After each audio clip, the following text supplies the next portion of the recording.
A small town in Johnston County is facing big problems, from leadership changes to its finances and complaints over the police department. On top of that, the town of Micro has had 4 mayors in 5 months. Well, now it seems the town's drama has reached a boiling point. WRAL's Joe Fisher reports on a town in turmoil. Micro has a population of about 500 residents. Last year, the mayor got elected with just 47 votes. Right now, this place is strapped for cash, and some residents say they're worried about the future. In this town by the tracks, we're a train wreck.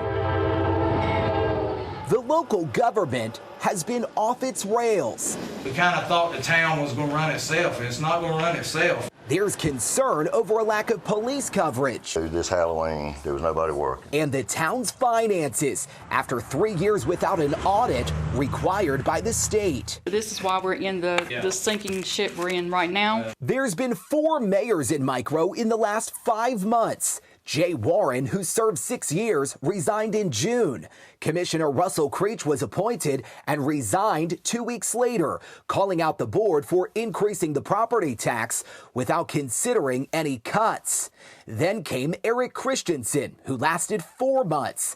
Now, Mayor Marty Parnell is at the helm. There was a lot of miscommunication, and I think that is what has put the town where it's at now. It said that I was the head of the town. Former Mayor Eric Christensen says he Googled the role of a mayor before taking over. So I'm like, cool, I get to ride in the first car of the parade. But he quickly realized the town was in financial trouble. It took me, a week before I came home, and I was almost to the point of tears. Christensen says he led the effort to make some cuts, but when he proposed cuts to the police department, he was met by opposition from other commissioners. Christensen says despite having 2 full-time and 2 part-time officers, Micro PD does not regularly patrol on nights and weekends. If you can't protect yourself, you're SOL. Everybody thinks we're getting the coverage. We're not getting the coverage we're paying for.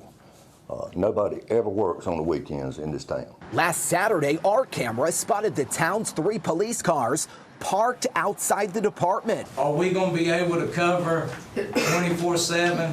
No, we don't have the funds. At the November town meeting, Christensen asked the police chief to resign, but some residents defended the chief. I think our chief does a wonderful job. He comes by the house regularly to check on us. And Chief Macon Jones himself responded, saying Micro PD has always relied on the assistance of the Johnston County Sheriff's Office. I'm a fair person.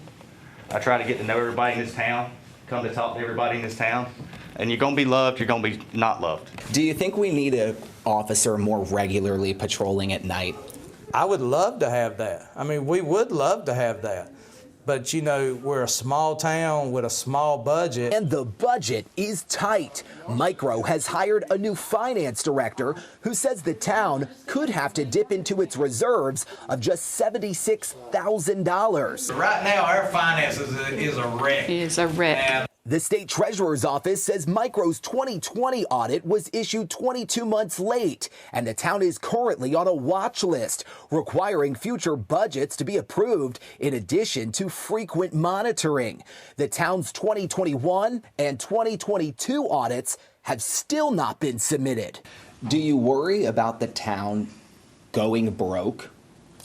no, there's money there. It's just not placed in the right places. A town that's off course, now working to get back on track.